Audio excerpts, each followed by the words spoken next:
Welcome back to another edition of the BrownZone.com Zone Coverage Podcast. My name is Andy Barch with AM 930 WEOL and 100.3 FM. Joined as always by Scott Petrak, beat reporter for the Cleveland Browns with BrownZone.com, the Chronicle, Telegram, and the Medina Gazette. Scott, as always, a pleasure to be joined by you. And unfortunately today we are breaking down another Cleveland Browns loss. But still not a bad showing, and we'll get into the nuts and bolts of that 20-13 loss against the L.A. Rams on Sunday night. We'll talk about what might be happening in practice with so many injuries going down late in the week. Freddie Kitchens under the gun for his play calling, and much, much more. We'll also dive into the upcoming matchup this weekend against the Baltimore Ravens, a really big one for sure. Scott, how are you? I'm good, Andy. It's good to see you. Plenty to talk about. I mean, there's a lot to digest from that Rams game, and then not a whole lot of time before you have to spin it forward. It's not a really short week, but it feels a little shorter coming off Sunday night, and then you had the Monday night game the week before, so it all feels pretty condensed. Absolutely. Well, let's get into Sunday night's loss and recapping what was certainly a tough loss. But, Scott, I get it. It's not the result that they were looking for, but I really thought, all things considered, with that secondary being depleted due to injuries, they really hung tough with one of the best teams in the league. Yeah, you're right about that. And it's just so interesting how you view a game afterward. For instance, if they had lost 20-13 and they didn't have that final drive that got to the 4-yard line, I think you walk away saying, you know what? They held their own. They were missing 7 starters. The Rams are a really good team. It's not that bad. But the way it ends, everybody looks at it like, well, they had a great chance to force overtime or maybe go for 2 and win. It didn't happen. Then you start criticizing the play calling. Then you start looking at the 4th and 9 draw, which we'll talk about in depth. So I think you just view it differently. If the Rams had not thrown that, if Jared Goff hadn't thrown that late pick, and maybe they kick another field goal, you just see the game differently. But to get back to your original point, I thought the game plan, and this isn't a specific play call, it means the overall game plan was the right approach because the Browns were down all those starters. Because their offense obviously is not clicking to where they think it will be, they were the big underdog against the Rams. Maybe it was only 3 points in Vegas, but it felt bigger. It felt like they needed to manage this game to have a chance, and I thought Freddie did well with that. I thought the offense, when it could sustain a drive, took a long time to score. I thought defensively, without having your starting secondary, you have to play soft coverage, and you have to make the Rams go 10, 11 plays to score, hoping that there's a penalty that sabotages a drive, or you get a takeaway, which the Browns finally did with 3 takeaways. And I just thought it was the right approach, and you never know if you can have the right approach with the rookie coach, and I thought it was the right approach that gave them a chance to win. Now, the little details and the specific plays we're going to pick apart, but I did like the fact that Freddie put him in a position to win, but then you have to go do it, and you have to make those 1 or 2 extra plays, and the offense just isn't there yet, hopefully yet, to make those 1 or 2 plays that flip it from close loss to important win. Let's stick with this game for just another moment. As I'm watching this, you're right. Sometimes it's not the idea that you lose, but it's the way in which you lose. A great showing against a very good team. We've detailed that. But, as this game progresses, I think people are looking at this and thinking, the high hopes that we all had for this team going into the season, these are the kinds of games that you have to find a way to finish. Right. Well, there's 2 things there. There's the one that, yes, this is a great measuring stick, right? And that was the talk last week, and I wrote about it as the preview story. And then if you use that as a measuring stick, I think the Browns measured up pretty well, right? I don't think there was a huge talent deficit, which we didn't think there was. But the Rams are a big-time team. They have I think, 12 guys who've been to the Pro Bowl on that roster, right? They went to the Super Bowl last year. So I think when you look at it like that, you say, the Browns are close. And Odell said the same thing, Odell Beckham Jr. after the game. We're right there. They just have more experience. Baker said if we had done what we needed to do, we would have handled our business, which means he thinks they should have won the game. So from that aspect, I do think the Browns are on that level talent-wise. They're just, not, like you said, they're just not able to take that next step and get over the hump yet. And it's only 3 games, right? And obviously they're 1-2, and they got a big, tough stretch coming up. But I think you can look at it as a positive, like, yes, this team is close, and it's close to being on that upper echelon, right? Competing with those teams, winning those games. But what's going to be the difference that gets them there? And the simple answer is quarterback play, right? If your quarterback plays better, and Baker hasn't played well, that might do it. The next answer is coaching. If you coach better, Sean McVay might be the best. He's not the best coach in the league. I almost got a little ahead of myself there. I forgot about that guy in New England. But he's a big-time coach in this league, and he proved that immediately when he took over in 2017, something that Freddie hasn't done yet. Freddie's not proven it. McVay proved it out of the gate. So, I think McVay coached a better game. I thought Goff, despite the interceptions, played better than Baker, right? Completed more passes, threw for more yards.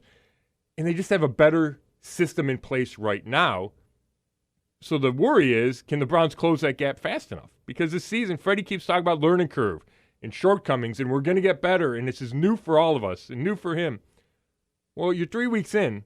You can't still be saying this at week 8 because all of a sudden the playoffs will be out the window. So they got to figure out a way to get past these growing pains in a hurry, and it'd be nice if it happened Sunday but when they go to Baltimore. So many things to get into because you're right. When do you really start to push that panic button? Yeah. It's not fair to do it after week 1, not fair to do it after week 2. But you're right, because now you're coming up on the quarter mark in the season. I mean, This is a big one for a number of different reasons on Sunday because, number one, it's against a divisional opponent that you're trying to chase right now. Number two, that puts you at the quarter mark in the season, too. So a lot of things to consider because people are going to start to wonder, if you don't figure it out 4 games into the season, when are you going to figure it out? And the play calling certainly has come under a great deal of scrutiny. Freddie Kitchens certainly under the gun for a number of things that he did on Sunday. Do you think in some ways this is becoming a little bit too much for him? Well, that's the question, right? And he insists it's not. And more than once we've asked him, just not even accusatorily, just, hey, Freddie, what's the operation like? Is it tougher than you thought? Is there more that goes into it between being a head coach and the play caller on Sundays? Denies it every time, right? No, I think yesterday he said, somebody asked if it was overwhelming. And he said, not at all, even less than I thought. I'm paraphrasing. So he's denied that that's been any issue. So if you take him for his word on that, then you got to focus on just the play calling, and that hasn't been good enough.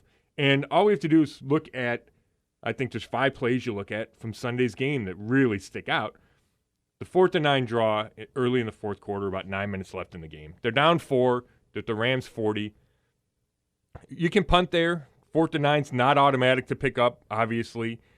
We can argue whether or not he should have punted.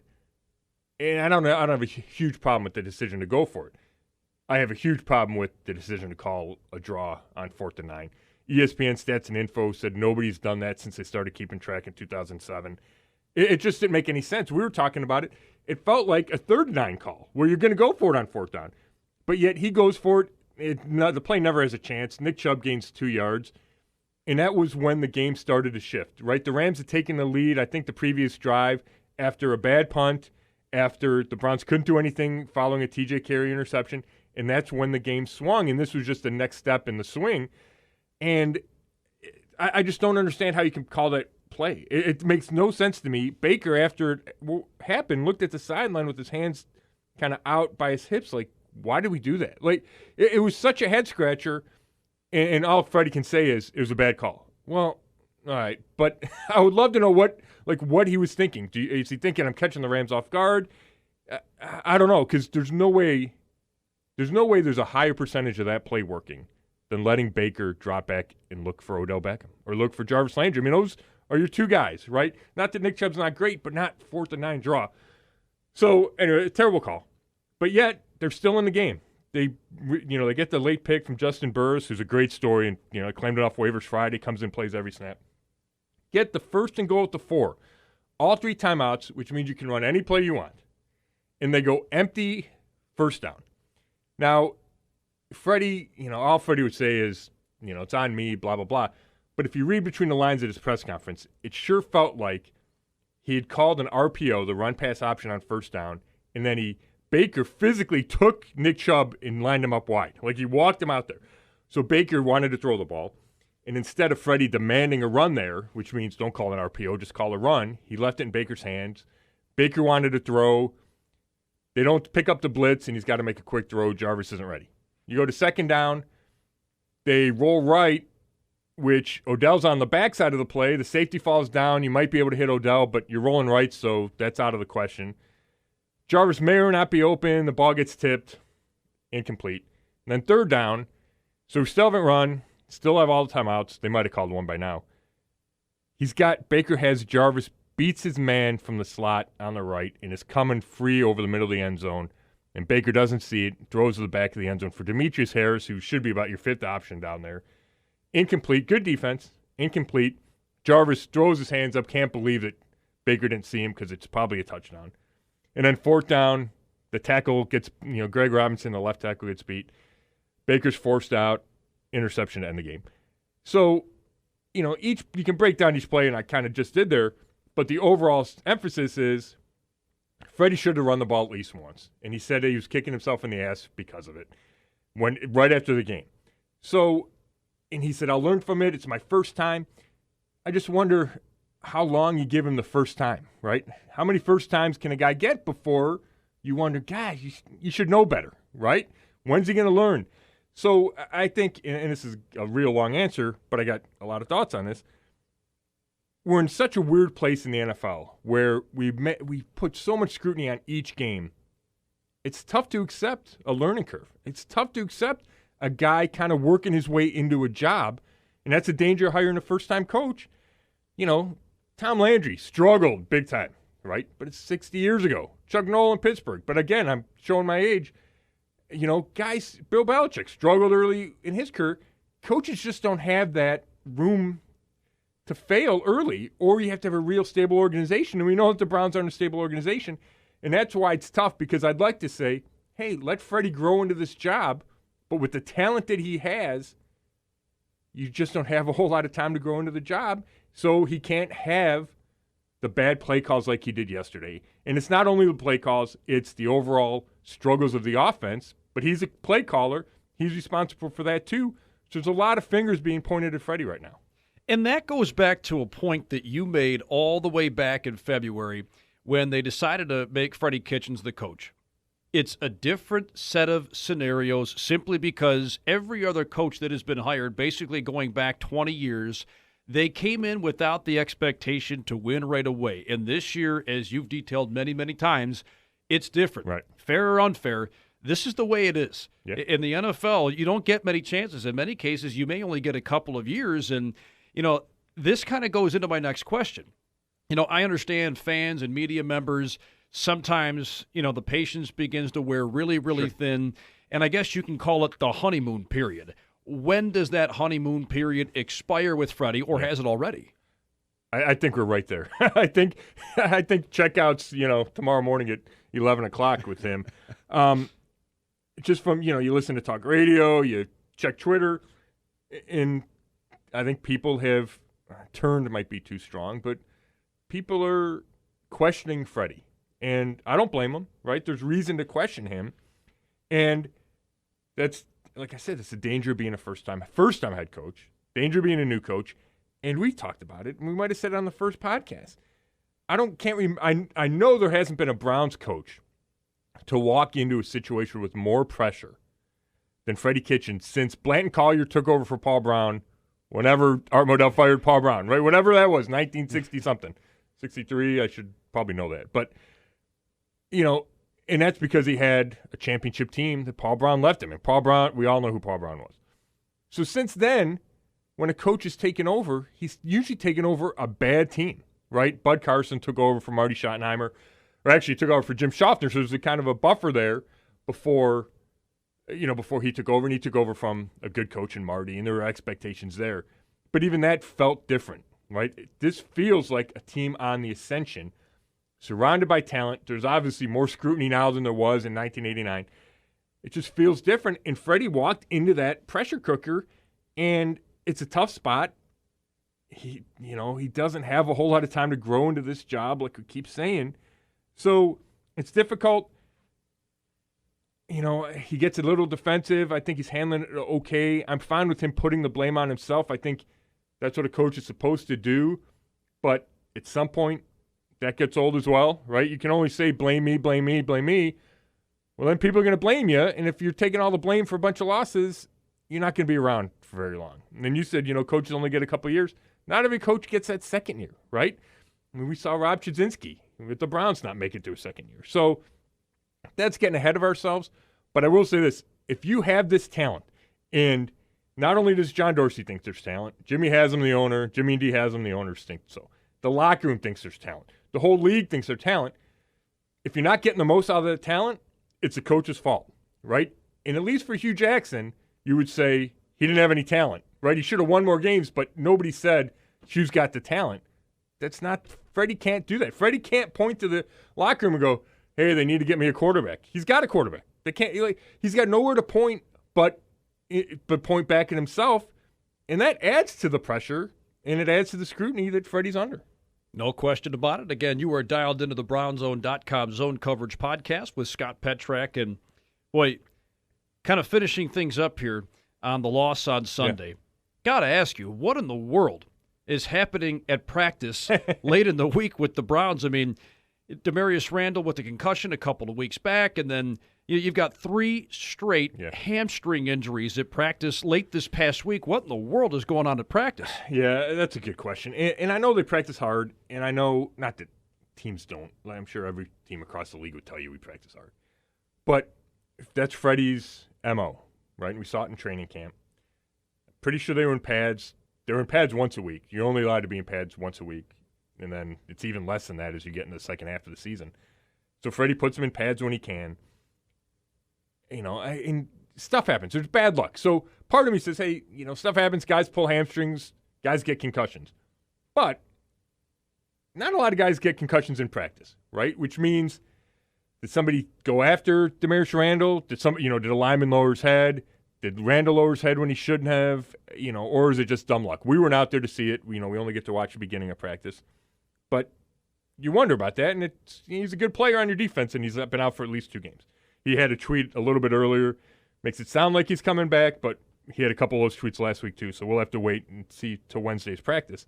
Then when it comes to the hamstrings, guys pull hamstrings. But 3 guys in the secondary don't do it within 10 minutes of each other. I asked Denzel Ward yesterday, I said, well, you were first. He was, yeah, I was the first one. I go, what were you doing? Did you think, oh my gosh, when Grady did it? He goes, actually, the trainer was still looking at me, so I didn't know that Grady got hurt. And then I heard, it happened so fast that one trainer's looking at Denzel, and then Grady comes up, and then Sheldrick Redwine, the rookie safety. So, and I think it was me that asked Freddie the question yesterday, do you have to look into this thing now? Because they have all the sports science now. Does it mean you're practicing too hard? Does it mean these guys aren't hydrated enough or stretched enough? Whatever it is, it just feels like too coincidental to let it go as just dumb bad luck, So I think that's something Freddie needs to look into. The Browns, as an organization, need to look into because it's a big deal. You can't keep playing without your 2 starting corners. And if it's avoidable, then you got to avoid it. And Denzel said, no, I was stretched and I was hydrated. Greedy said, maybe I got to manage my body better. Whatever it is, you just can't have that. And they called it crazy. And, yeah, it's crazy. But if you can prevent it, you got to prevent it. Yeah, no, and there's no question about that because you maybe dodged a little bit of a bullet with the defense playing as well as it did last week. But those are the kinds of shots you just can't continue to take throughout the course of the season. All right, one last thing here before we start taking a look at this Ravens matchup on Sunday. Boy, going into the year, we thought that the special teams would be a little bit of a question mark, but really between Seibert and the Scottish Hammer, special teams haven't been too bad. No, and from a big picture standpoint, I think you can put a lot of that on new special teams coordinator Mike Prefer. He's one of the best ones in the league. He's experienced. It's a little bit of a coup for John Dorsey to get him. His contract had come up in Minnesota. They wanted to keep him. Dorsey knew him because he played for his dad. Mike Prefer's dad was a coach in the NFL. He was a coach at Padua High School first. And then Dorsey knew him, so he had the connection and was able to bring him in. So he's had a big influence just overall. And then you draft you bring in the 2 rookie kickers, and you never know, right? Big question marks. We talked about it. Seibert starts out his career by missing that first extra point against Tennessee, and you're like, uh-oh, how long, what kind of leash does this guy have? Hasn't missed since. Prefer says you can see him gaining in confidence. He does. He looks confident out there. Now, if he misses a kick Sunday, then maybe that goes out the window, but it's been noticeable that he just looks better when he runs out there. You actually think he's going to make the kick. And then the Scottish Hammer, player of the week, special teams player of the week in the AFC after week 2. He's had a couple of questionable punts. He got a couple lucky bounces. He had a shank the other night, 21 yards out of bounds. It set up a Rams scoring drive, so that wasn't good. But he bounced back with his next one. And overall, he's been fine. I no longer question how he's going to be. I think he's been good as a holder. And real quick, I know we've got a million things to get to, but we talked about the importance of holding, and I think people ignore it. I'm watching the Monday night game, right? And Washington goes to make its first kick, and it misses.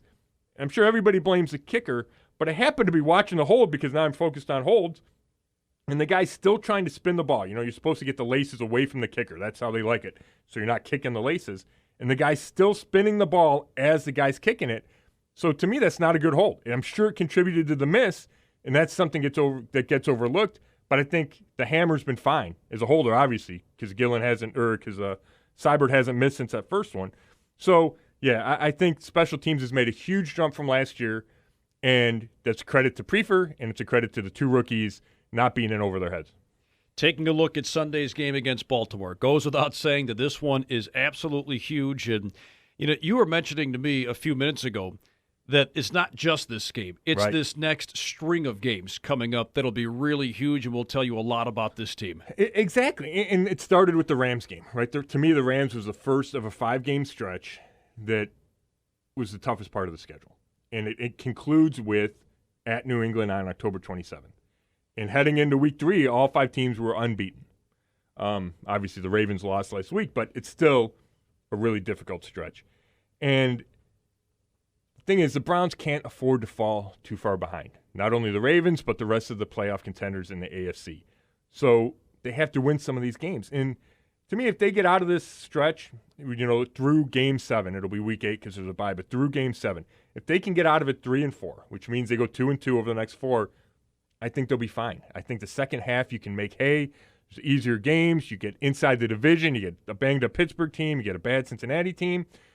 And I think, because Freddie keeps saying this, that we're going to get better. We want to play our best football at the end, and I know that that's the goal, and I understand that. You just have to play well enough early to give yourself a chance late, which means you have to win a couple of these games. And the reason Sunday's game in Baltimore is so huge is because it's a division game, because it's AFC North. If you lose and Baltimore's 3-1, you go 1-3, all of a sudden you're 2.5 games back because Baltimore's got the early edge because they beat you. Then it means the rematch against Baltimore is a must-win just to get even with them, and then we're looking at other tiebreakers if you happen to tie at the end of the year. It's hard to, I keep thinking 10-6, right? 10-6 is the mark. Either wins the division or gets you in as a wild card. You start 1-3, right? All of a sudden you got to go 9-3, which is harder to do, right? And every loss just makes it even harder. So, huge game, especially because the Browns aren't where they want to be, right? We feel like, to me, it feels like they've been making baby steps as a team, especially offensively. You can see growth. You saw the run game be better. You see some strides somewhere else in week 2. But they need to make a big stride to get to where Baltimore is, because Baltimore opened the season playing at a high level. And this is another one of those games where you've heard all the hype about this team all throughout the preseason. The expectations are where they're at, but you have to start to wonder, after seeing what happened on Sunday, going into this Sunday's game against the Ravens, if this team is going to get where they would like to go.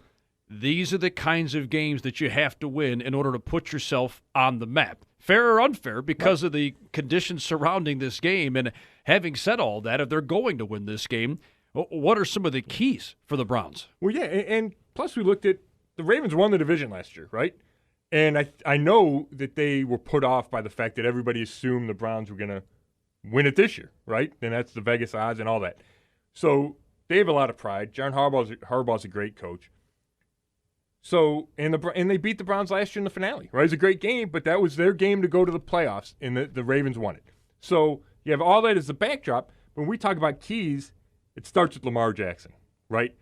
And I don't know how you felt coming out in the draft. There was no doubt in my mind he was a quarterback, right? And I know there's all that ridiculous talk. He was a quarterback, but if you looked at his film, a lot of inconsistency, right? Great plays, missed throws. that happens. He's such a great athlete. How's it going to balance? And then you saw him last year, and he wasn't great as a thrower last year. Had great success winning. The offense felt kind of tricked up. And then this year he comes out and is throwing the ball unbelievably, right? And if he throws it unbelievably with his athleticism and the way that they've built that team, they're going to be a big-time team for a long time. And you assume he's going to get better as a thrower. So it starts with him. How do you handle Jackson as a passer? How do you handle him as a runner? How do you handle their different offense? Because they go a lot of tight end personnel. They look like they're going to run. They run some of the read option stuff. It's just a different offense than NFL teams face on a weekly basis, kind of like when an Ohio State or Michigan plays a service academy. You don't see those teams a lot, and it's different. Now, the Browns faced them last year, so they have some experience, but it's just different. The Browns have to be able to stop the run first and then take away the big play and just maybe hope Lamar misses some of those throws because he missed them early against Kansas City, which gave Kansas City the chance to get a big lead, and then he let them back in the second half. So it's a really tough team. That place gets loud. It's a tough environment to play in. It's going to be a really good test. And I haven't even mentioned the Ravens defense, which traditionally is the best part of that team. Lost some key pieces last year, but replaced some of them and looked okay against the Chiefs. Made some big plays, but nobody shuts down the Chiefs. It's just going to be a really tough matchup. And I keep going back to this.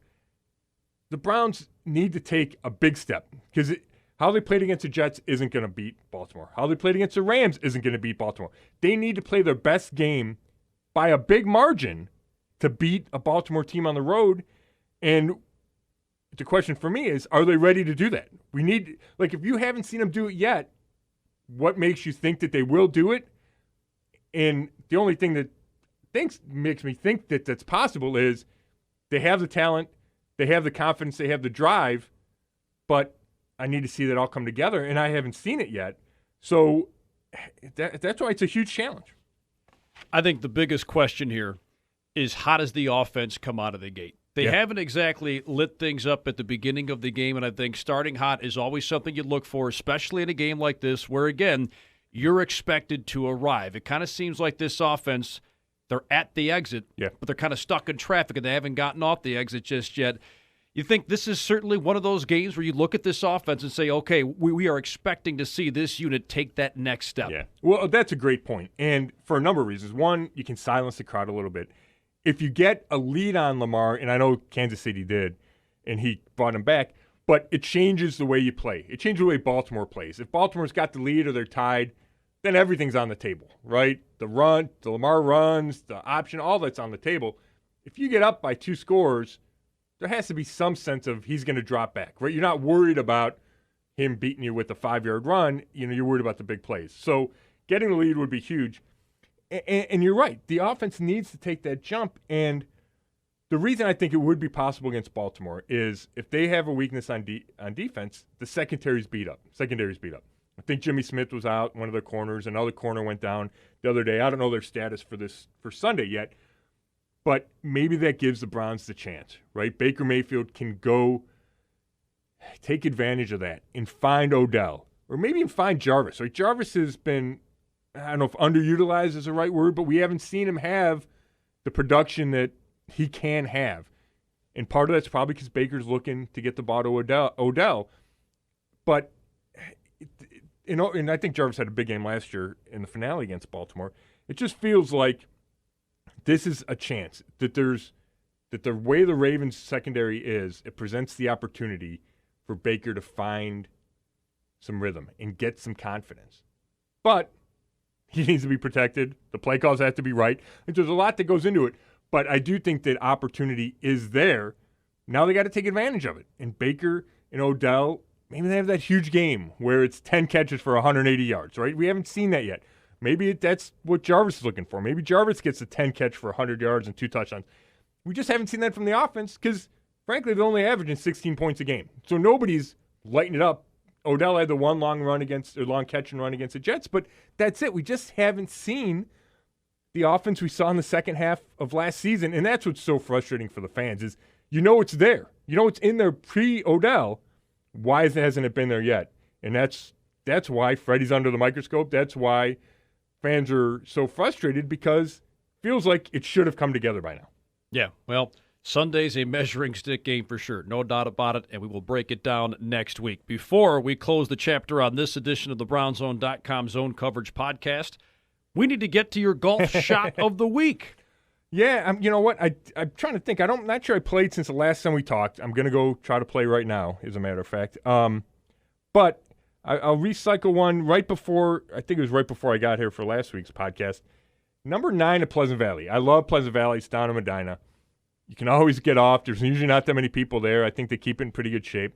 So I played there a ton of times. In number 9, it's a difficult par 5. It's I want to say 575 on the card. Plays long, plays a little bit uphill. Tee shot's a bit tight. Anyway, I always hit a weak fade to the right, and it puts me in trouble. But you can live from a weak shot on the right. But for whatever reason, I was driving okay last week when I played there. And I hit a good drive, started it on the trees on the left, cut it just a little bit, and I was probably 50 yards past where I normally am. So it allowed me to play the hole. Hit a really good 3-wood, hit a wedge, and rolled it up to about an inch and tapped in for par. So it's a hard hole to par, but it's all set up by the drive, and I hit probably the best drive I ever hit on that hole there, and I probably played it 150 times. So I'll take that one. You said 575? I think it is. Wow. I mean, I'm talking, I probably hit a drive, I don't know, 240, 250. I probably hit my 3-wood 220, and then I'm hitting a wedge in. So it's at least, it plays at least 550, but I think it might be 575. Wow. Yeah. Well, and you were able to tap it in for par, man. I was, done. yeah. I'll well take that done. one. Good stuff. Well, Scott, hopefully you can get out there and play some more golf today. You've got a beautiful day for it, and that'll give us another golf shot of the week to discuss next week. I should hope so. Good stuff. Scott, a pleasure as always, my friend. Thanks, buddy. All right, that'll wrap things up on this edition of the BrownZone.com Zone Coverage Podcast. For Scott Petrak, this is Andy Barch saying thank you so much for tuning in, and we'll catch you again next week.